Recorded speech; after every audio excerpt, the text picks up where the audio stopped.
Avant de commencer l'épisode, je voulais te parler. La série sur les commerçants de Montalivet est née d'une envie simple, comprendre ce qui pousse des gens à s'installer dans un village balnéaire et à y construire quelque chose. Un restaurant, un hôtel, une école de surf, un coffee shop. Ces gens-là, on les croise l'été, on leur commande un café, une glace, une leçon, et puis on repart sans vraiment savoir qui ils sont. Moi, j'avais envie de rester un peu plus longtemps, de poser les questions qu'on ne pose pas d'habitude. Pas juste, c'est quoi votre spécialité ? Mais pourquoi vous êtes là ? Qu'est-ce que vous voyez depuis votre comptoir ? C'est quoi votre été le plus difficile ? Montalivet, c'est un village qui vit à deux vitesses. L'été débordant, l'hiver silencieux. Et entre les deux, des hommes et des femmes qui tiennent debout, qui préparent, qui espèrent la prochaine saison. C'est ça que Sanova veut raconter. Pas une carte postale, une vraie vie. Bon épisode, en espérant que ce concept te plaît.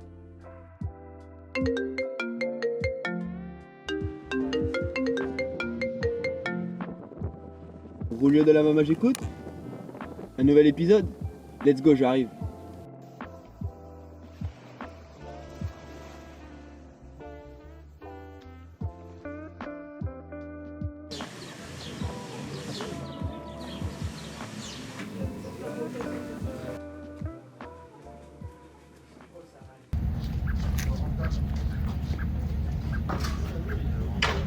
Thomas, comment tu vas ? Ça va et toi? Ça va. Merci d'avoir accepté d'être le De premier rien. invité sur mon nouveau podcast. Donc je te laisse te présenter, t'introduire à nous. Du coup, moi je m'appelle Thomas, j'ai 31 ans et je viens de reprendre le Spider cette année. Voilà, donc on va parler un peu de la petite story. Le Spider, ça fait combien de temps qu'il est là ? Il a été créé en quelle année ? Alors le Spider, il a été créé en 89 par Philippe Rod. Donc Philippe, lui, il a pas mal vadrouillé, voyagé quand il était plus jeune. Et notamment en Californie, et il a ouvert ce shop en 89, donc à la base c'était que la moitié. De l'autre côté il y avait un restaurant, et petit à petit au fur et à mesure des années il s'est agrandi jusqu'à récupérer les deux parties, donc à savoir que c'est une maison à l'intérieur, donc tout est encore comme ça l'été, il y a une salle de bain, une cuisine transformée en réserve, en espace de travail. Et le Spider, pourquoi le Spider ? Le Spider, c'est en fait le nom d'une marque d'un shaper en Californie. Donc en fait, comme Philippe voyageait beaucoup en Californie, il a rencontré Dennis Jarvis. Dennis Jarvis, c'est le créateur de la marque Spider. Voilà, les planches bien. sont là.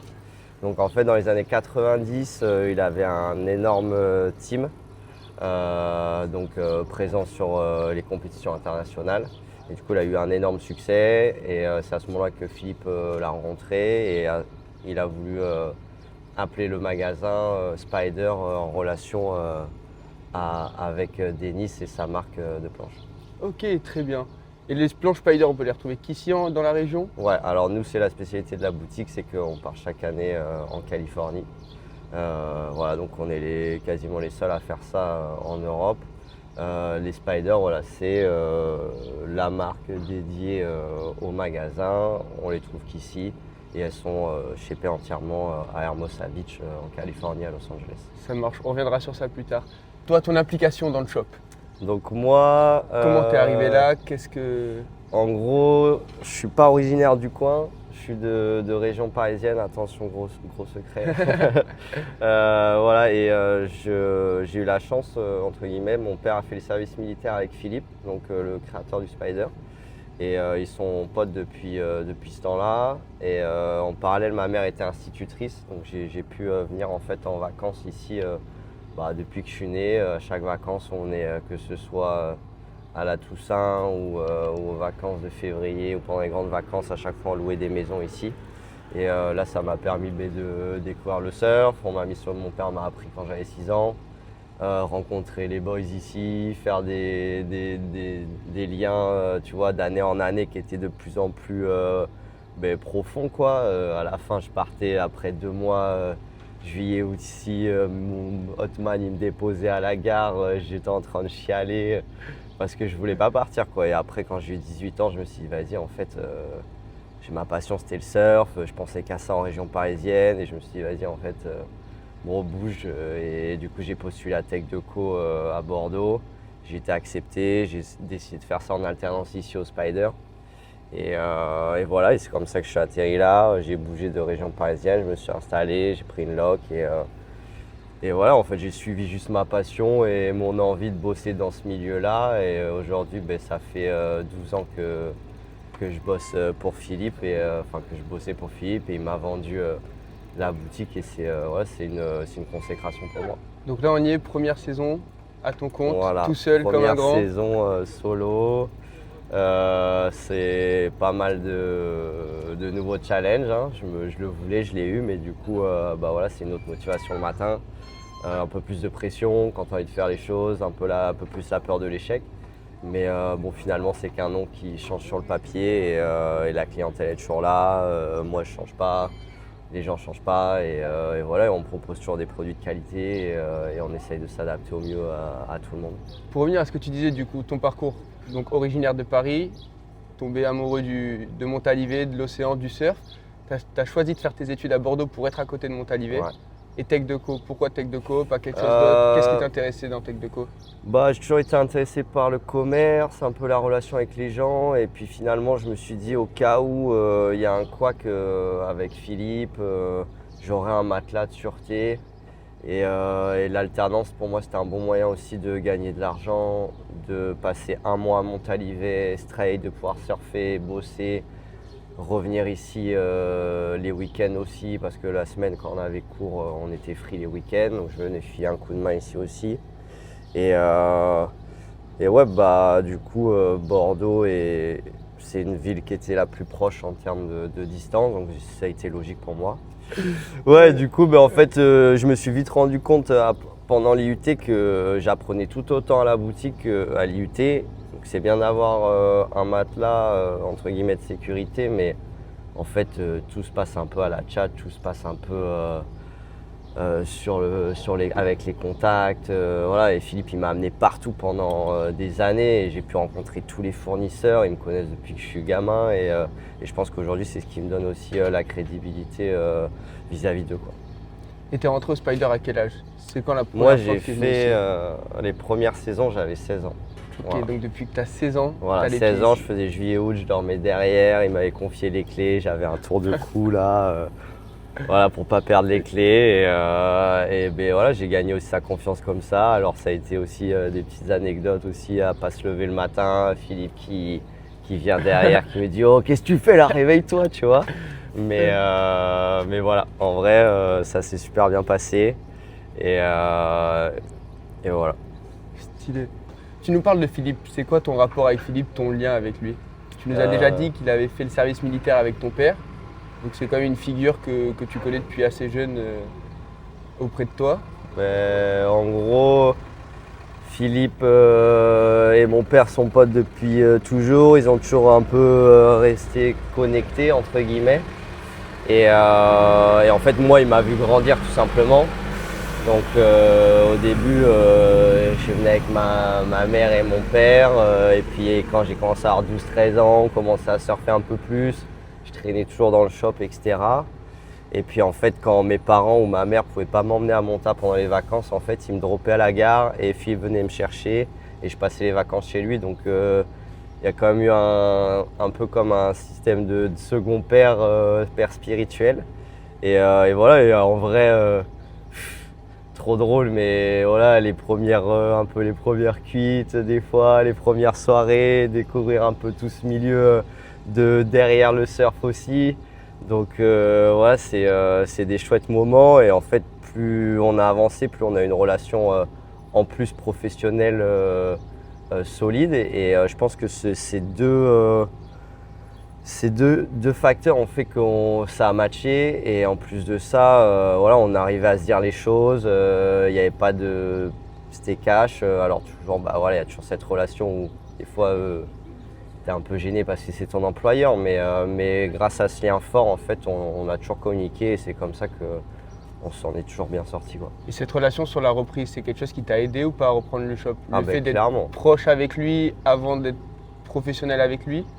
Est-ce que c'est des choses qui pour toi sont forcément un plus dans... Moi je suis arrivé, je connaissais rien, j'ai débarqué là, il m'a pris sous son aile, la manière de vendre, la manière de gérer un shop. Je sais même pas comment ça se passe ailleurs parce que j'ai fait que ça, tu vois. Donc au final, si aujourd'hui j'arrive à gérer un shop, oui c'est grâce à lui. Et encore aujourd'hui, là tu vois j'avais une commande de planche à faire. Je lui dis qu'est-ce que t'en penses et tout. Il me dit bah moi si j'étais toi, je verrais ces deux-là, je prendrais ça en plus parce que t'as la saison, truc, machin. Ah ouais. Et lui, bah en vrai c'est le master, tu vois, il est là depuis 36 ans et il a tenu la baraque. Franchement, faut le faire, 36 saisons. C'est un shop historique aujourd'hui et voilà, et j'ai aucun souci à l'appeler et lui dire écoute, là j'ai un petit problème de truc, machin, il me donne son ressenti et moi ça me permet de continuer à avancer et d'apprendre aussi encore quoi. C'est ça comme un deuxième père, ton mentor du côté professionnel. Ouais, exactement. Et puis voilà, il m'a emmené à surfer partout. J'ai découvert Guettari avec lui, chez les fournisseurs. Il m'a amené au CHM pour la première fois. Enfin, tu vois, plein de petits trucs qui font qu'aujourd'hui, je suis impliqué dans la vie locale aussi. Et le surf, du coup, le surf, c'est quand même une grosse partie de ta vie. Qu'est-ce que ça représente pour toi, l'océan, le surf? Bah moi, c'est pour ça que je suis parti de Paris en vrai, hein, tu vois. T'as découvert le surf ici à Montalivet? Ouais. Et maintenant, c'est bidon ce qu'on va dire, mais c'est une drogue quoi.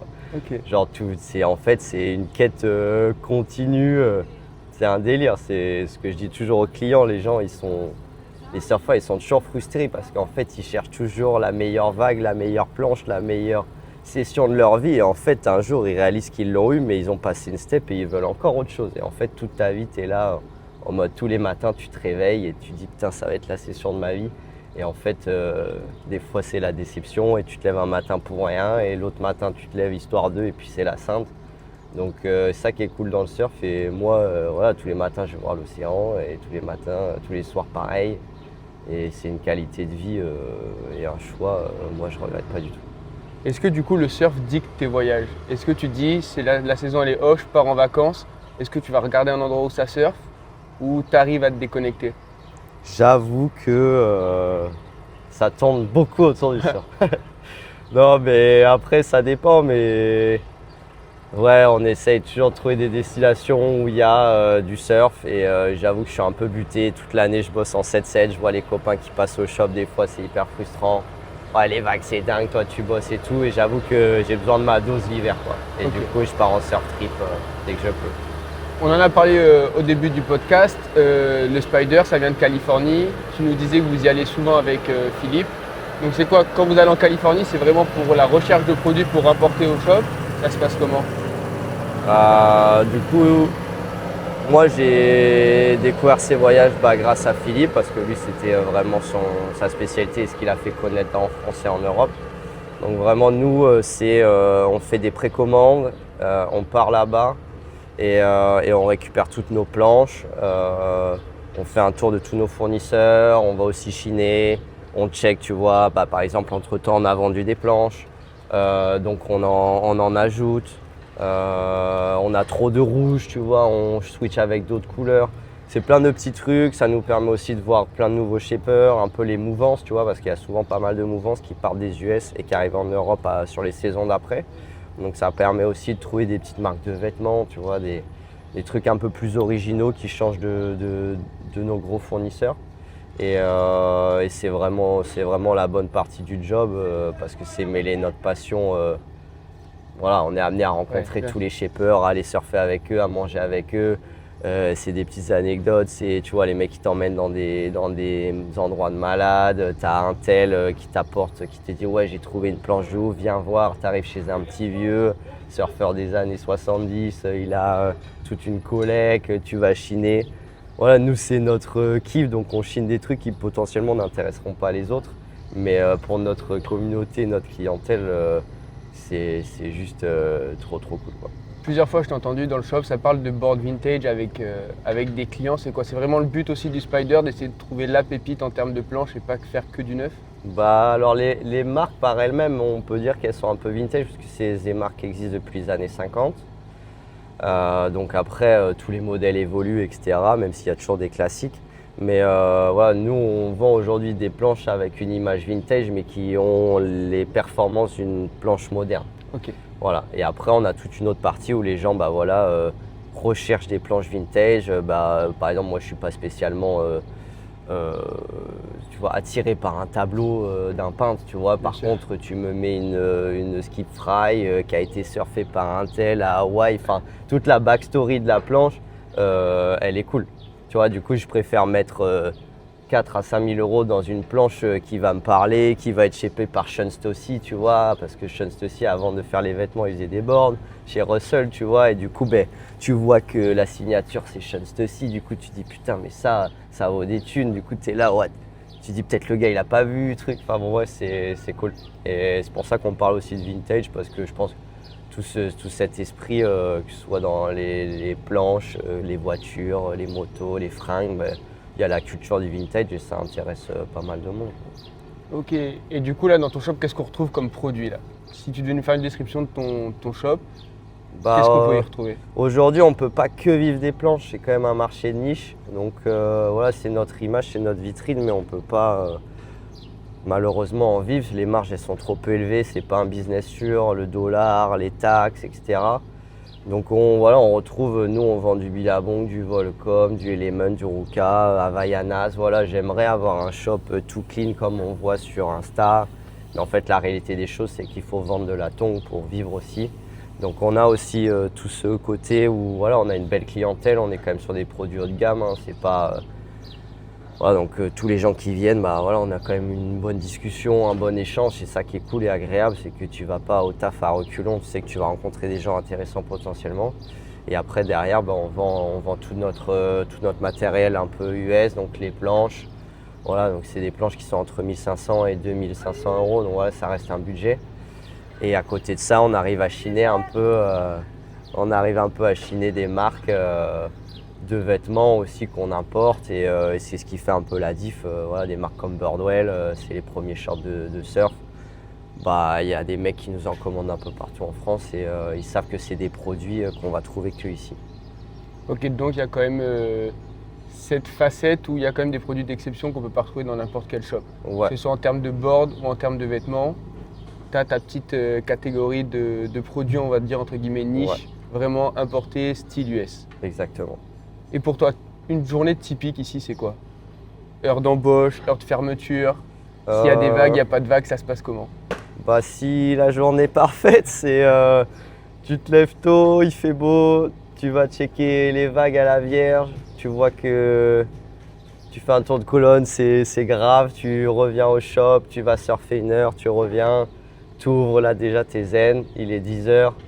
Et après, voilà, les gens y passent. Après, le commerce, il n'y a pas de règle, il faut être ouvert pour faire de l'argent. Donc des fois, tous les voyants sont verts et puis tu n'as personne. Et des fois, il pleut à l'horizontale et tu fais une journée de malade.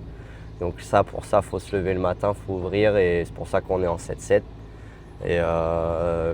Et après, fin de journée, les copains ils viennent, petite bière sur ces chaises, là, on discute, ça boit des coups. Et puis s'il y a des vagues, on retourne à l'eau, s'il n'y a pas... On va traîner, on ferme, on retourne voir la mer et puis voilà, c'est comme ça qu'on passe du bon temps. Hein. Et comme ça tous les jours, 7 jours sur 7 pendant la saison? On va pas vous mentir, non, c'est pas tout le temps comme ça. Il y a des jours où on n'est pas content, on rentre chez soi, on est triste, mais la journée idéale, c'est ça. Ouais. Ça commence avec un bon surf, ça finit sur un bon surf. Des fois, on surfe 3 fois par jour. Voilà, et puis des fois, c'est de la frustration. Tous les gars qui passent, t'as la journée au shop, t'es enfermé, tout le monde te dit mec c'est incroyable, t'as surfé, toi ça monte, fin de journée t'es là, vas-y je ferme les rideaux, je vais surfer, j'en peux plus, tu vois, je veux même pas parler aux gens. Ouais. Mais voilà, mais en vrai on a quand même une qualité de vie qui est chouette et c'est ça qui est plaisant ici. Par rapport à ta clientèle, on est sur Montalivet, une station balnéaire, est-ce que tu arrives à différencier ta clientèle avec les touristes, les personnes qui sont là de passage et les personnes qui vivent ici à l'année, les locaux? En vrai, il y a une clientèle qui est assez vaste. On va dire qu'il y a autant des locaux qui viennent régulièrement acheter des vêtements ou des boards, du matériel technique, etc. Donc ça, c'est cool parce que tu peux vraiment amener aussi dans les choix des vêtements des trucs un peu plus pointus. On va dire que le touriste de masse sur juillet-août, tu vas peut-être vendre d'autres articles, d'autres types d'articles. Donc il faut vraiment avoir une vision large du business, se dire ok, je peux vendre des produits pour tout le monde. Tu vois. Donc c'est ça un peu la clé du succès, c'est qu'il faut pouvoir répondre à toutes les demandes, pas trop s'écouter et pas trop aller dans l'extrême. Voilà. Et après, on a une grosse clientèle étrangère quand même. Il y a des journées où on parle que anglais. Donc ça c'est important à souligner, je pense, on a les deux campings naturistes. Les deux campings naturistes, moi je vois pas ça comme un truc tu vois, mauvais pour la station ou quoi. Genre, je trouve qu'au contraire, tous les gens qui viennent, ils sont un peu plus ouverts d'esprit. Il y a ce côté où les gens ils vont au marché. Tu vois, il y a ce côté un peu où tout le monde se parle. Et je pense que ça peut venir un peu des centres naturistes. Tu vois, genre, t'arrives en Porsche, t'as une Rolex, tu poses tout, t'es à poil et tu parles au mec à côté de toi. Et finalement, toi, t'es chef d'entreprise et lui, il est employé. C'est pas pour autant qu'il y a une différence sociale. Tu vois, tout le monde est pareil.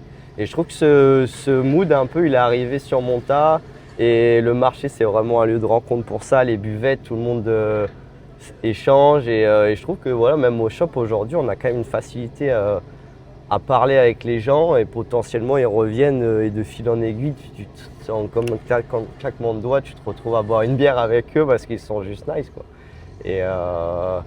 Et voilà.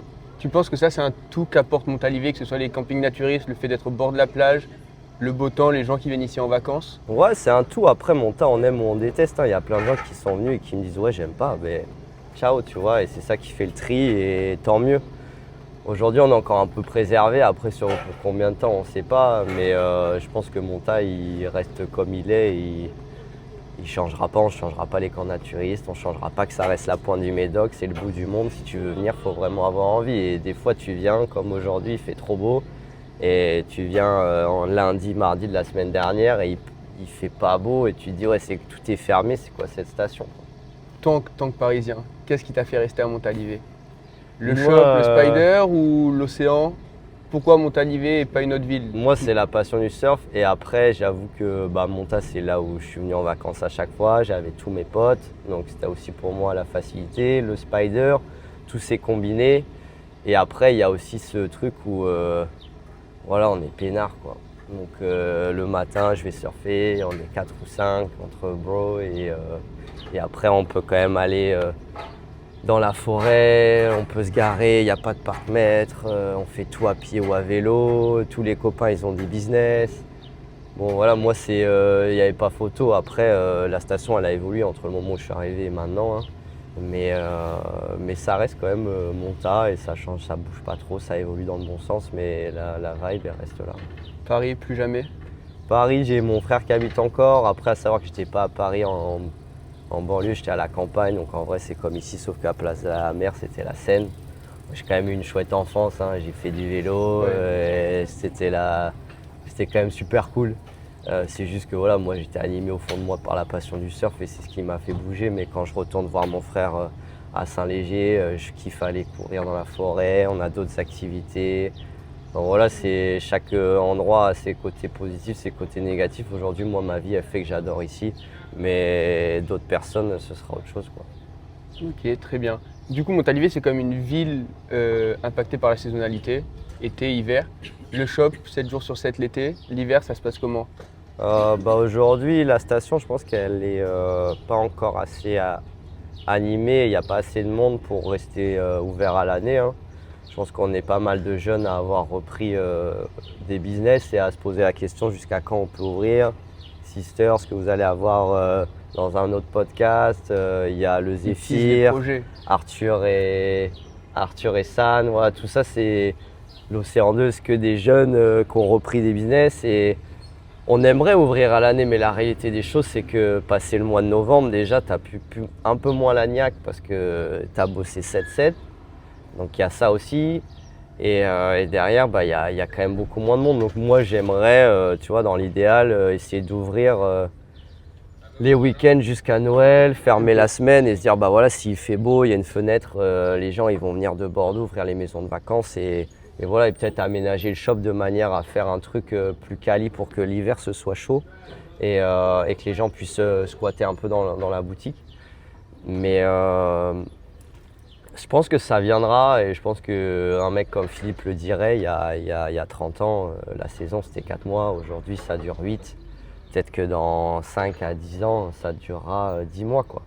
Et après, voilà, il y a aussi, on va pas se mentir, entre ce qu'on dit et ce qu'on fait réellement, il y a un gap. Peut-être que moi, j'aurais fait une bonne saison et que j'ai bossé 7-7 depuis le 1er avril sans coupure. peut-être qu'arrivé un moment, je vais me dire vas-y, j'ai envie de vacances quoi. Donc voilà, je pense que la finalité, c'est si plus on est nombreux à être ouverts, plus les gens ils vont se dire ah ben tiens, à Montalivet, il y a plein de trucs ouverts et en fait dans leur tête potentiellement ils vont venir plus en plus souvent, plus en plus toute l'année et qu'on débouchera sur une vie à l'année. Voilà. On est sur un bon petit début de saison, on est au mois de juin. Ça se passe comment là? On a eu un super beau mois de mars, avril avec du beau temps. Après voilà, la saison ça se passe jamais comme prévu. Ça fait pas mal de saisons que je fais et ça fluctue toujours. Des hauts, des bas, tu as une médiane sur laquelle tu tiens et des fois tu es un peu au-dessus, des fois tu es un peu en dessous. Mais voilà, moi en tout cas pour le Spider, c'est une grosse machine, on a une clientèle. Je fais tout pour que ça fonctionne. J'essaie vraiment d'apporter aux gens une expérience différente. Je dis toujours à mes vendeurs, voilà, les gens ils ont le choix entre acheter sur internet ou acheter au Spider. Les gens ils viennent aujourd'hui, c'est pour avoir une relation avec nous, un petit échange, un conseil sur les vagues, les bancs de sable. Et voilà, c'est ce qui fait la différence. Donc la saison elle s'annonce bien, mais ça va bien se passer, ouais, c'est sûr. Des appréhensions? Toujours. La peur de mal faire, le stress, mais c'est un stress motivateur et voilà, on ne sait jamais de quoi est fait demain, mais bon, tous les matins tu te lèves et dès qu'il y a un problème, tu fais en sorte de pouvoir le résoudre et en fait tu te rends compte que c'est tout le temps comme ça jusqu'à la fin de la saison et en fait qu'à la fin ça s'est bien passé, Inch'Allah, tu vois. Tout se passe bien. Voilà. Et par rapport au stock, à comment tu gères le Spider, ça se passe comment? J'étais là cet hiver, je t'ai vu recevoir tous les cartons, donc ça se passe en début de saison, vous recevez toutes vos commandes, que vous passez à la fin de la saison pour année sur année? Il y a un système de précommande. Là par exemple la semaine dernière je suis parti sélectionner les vêtements pour l'année prochaine. Okay. Donc il y a quand même un système de précommande 1 an à l'avance. Donc les précommandes ça sert à quoi? Ça sert aux fournisseurs à définir des quantités à produire. C'est-à-dire que si on est 1000 shops et qu'on prend tous 10 t-shirts, tu vois, de ce même modèle, ils se disent ok, celui-là je vais pouvoir le produire à tant de quantité, celui-là il n'a pas marché, on le drop. Et en fait, nous, le fait de jouer le jeu, ils nous font des remises parce que voilà, on commande en avance sans même savoir ce qui s'est passé dans la saison. Tu vois, c'est hyper tôt de réussir à prévoir alors qu'il y a des shorts, je ne les ai même pas vendus, tu vois. Okay. Mais par contre, eux, ça leur permet de prévoir des quantités. Ils se disent, ok, ça c'est un best-seller, on va en faire tant. Et comme ça, nous, pendant la saison, après, une fois qu'on les a vendus, on a du stock et on peut faire du réassort. Donc il y a toute une partie précommande. Du coup, tu essayes de prévoir le stock pour toute ta saison. Donc c'est vrai qu'il faut une grosse capacité de stockage. Donc après, on a des plans de financement, etc. pour étaler les paiements. Mais ouais, ça fait des gros arrivages, notamment sur des trucs qui prennent de la place, les combis, les bodyboards, les planches de surf. Voilà, c'est des trucs volumineux, il faut être organisé. Et après, voilà, il y a toujours des marques qui proposent un stock qui sont achetés en plus et tu peux toujours faire du réapprovisionnement. Voilà, moi, je fais toujours du réajustement. Je vois une petite collecte qui passe, un peu sympa. Je me dis, tiens, ça va plaire à un tel. Je tente, j'en prends 5 pièces. Et en fait, ça part. Et en fait, ça te permet d'avoir toujours un peu de fraîcheur et d'avoir une gamme qui est toujours complète à chaque fois, quoi. Et ce moment-là, il n'est pas compliqué? C'est-à-dire choisir 1 an à l'avance ce que les gens porteront l'été d'après? Moi, j'avance sur la mode, ouais. sur qu'est-ce qui va marcher, qu'est-ce qui va pas marcher. J'adore, comment tu choisis tes produits à ce moment-là? J'adore les vêtements, donc je suis en fait sur Instagram tout le temps, on est influencé, on voit ce qui se passe, donc inconsciemment dans ta tête tu sais les mouvances. Et puis de l'autre côté tu te dis ouais mais comment je peux savoir que ça va marcher l'année prochaine? En fait c'est eux qui créent la mode. Du coup tu vois, tu te dis ouais cette année il y a une tendance qui commence, le Vichy l'année prochaine ça va être encore plus fort. En fait, si chez 3 fournisseurs, tu vois qu'il y a du Vichy, tu dis ok, là, la tendance, elle est là, tu vois. Okay. Et puis si tu as un doute, tu sais que tu as 15 ou 20 shops qui sont passés avec toi et il a des stats. Ah ben ce produit-là, à chaque shop, ils l'ont pris, bam. Après, t'écoutes ou t'écoutes pas, tu vois. Moi, il y a des t-shirts, j'ai pas envie d'avoir le même que dans le shop à côté. Du coup, je vais chercher autre chose, un truc un peu plus pointu pour que quand les gens ils viennent, ils se disent ah mais je suis allé chez Billabong, je l'ai pas eu celui-là. Et t'es là, bah ouais, parce que moi j'ai d'autres goûts et que j'essaye d'apporter un truc un peu plus élitiste, quoi. Donc c'est compliqué, c'est un métier, hein, Mais il faut se laisser guider, écouter son instinct. Des fois, tu te plantes et tu te carres une ligne entière de board short à 70 balles parce que tu y as cru et qu'en fait, ça ne marche pas. Et des fois, c'est banco et tu en passes gavé jusqu'à ce qu'il n'y ait plus de stock chez le fournisseur. Et voilà, c'est pour ça qu'il faut jauger, faut s'adapter. Et en fait, ça se fait avec l'expérience aussi. Moi, ça fait une petite dizaine d'années que je fais les collections. Voilà, je commence à être rodé. Faut être smart aussi de se dire attends, j'ai pris ça chez un fournisseur, ça chez l'autre, histoire de ne pas avoir que des shorts verts, pas avoir que la même matière.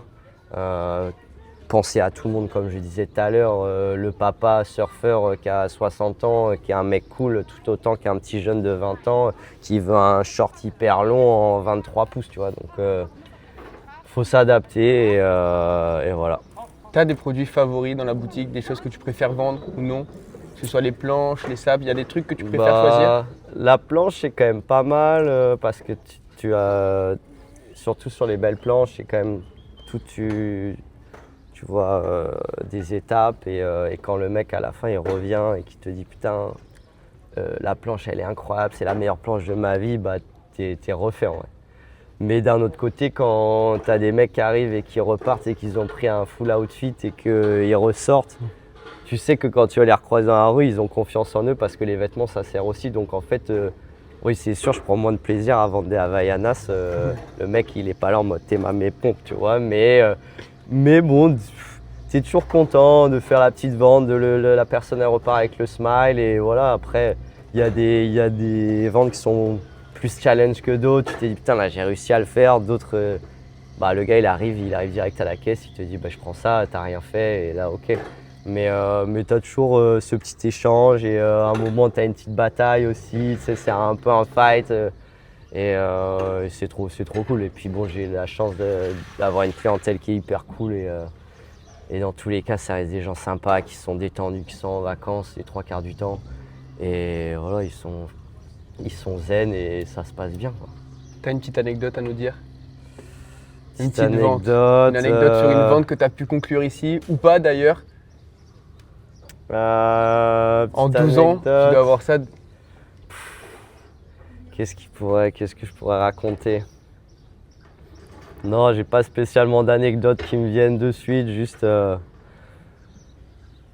c'est des petits trucs de la vie de tous les jours, tu vois, où je sais pas, tu résous plein de problèmes, tu t'aides les gens et en fait ça se passe jamais, tu les recroises en soirée, machin, enfin, j'ai pas d'anecdotes là qui me viennent, j'avoue, je suis désolé pour vous, mais en tout cas, tous les jours c'est un plaisir d'aller au mail et voilà, et tu sais pas de quoi ta journée est faite et des fois il t'arrive des dingueries et c'est marrant et des fois c'est la galère et c'est moins fun, mais dans tous les cas ça reste le job qui est cool, quoi. L'inconnu de la journée, pour toi, ça reste une source de motivation le matin? Tu te dis, je sais pas vraiment à quoi je vais m'attendre aujourd'hui? Ouais, j'ai quand même envie de faire de l'argent, hein, on va Ouais, pas se mentir. bien sûr, mais ouais, après, voilà, tu sais pas. Des fois, c'est juste, en fait, tu as une petite routine, tu fais le ménage, tu mets tes produits bien, et puis t'attends, après tu fais tes mails, t'as un tel qui passe boire le café, tu prends une demi-heure. C'est prendre du temps aussi avec les gens. Et de passer du temps avec eux. C'est vrai qu'il y a ce côté aussi social dans le magasin où les gens ils viennent aussi pour passer un bon moment. Il y a des gens qui viennent pour pas acheter, juste pour prendre des nouvelles, discuter de la session, etc. Et ça, faut pas l'oublier. Le surf shop, ça reste quand même un lieu aussi de rencontre pour les gens. Comme tous les soirs à 18 h, ça vient pour boire une bière. Le matin, ça vient pour un café. Et voilà, et à côté de ça, oui, on vend des vêtements et on propose pas mal de choses pour que les gens puissent repartir avec des articles. C'est bon tout ça. Moi j'ai une petite question avant de finir. On a parlé des camps naturistes ici. Est-ce qu'il y a une différence entre surfer tout nu avec un maillot ou en combi? C'est marrant quand on en parle.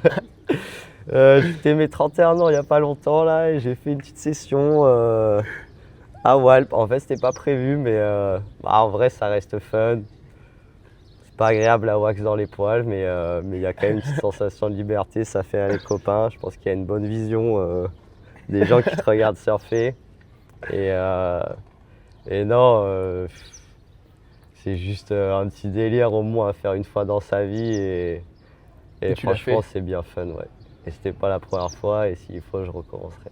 Parfait. On finit sur ça, Thomas. Merci à toi d'avoir Merci, accepté d'être le Julio. premier. Et, Et puis, ce gars-là, il surfe fort, fort, fort. D'ailleurs, l'autre jour, il est allé à la descente à bateau, on l'a renommé la descente à Julio. Voilà, donc attention au spot là-bas, c'est son spot. c'est chez moi là-bas. Merci.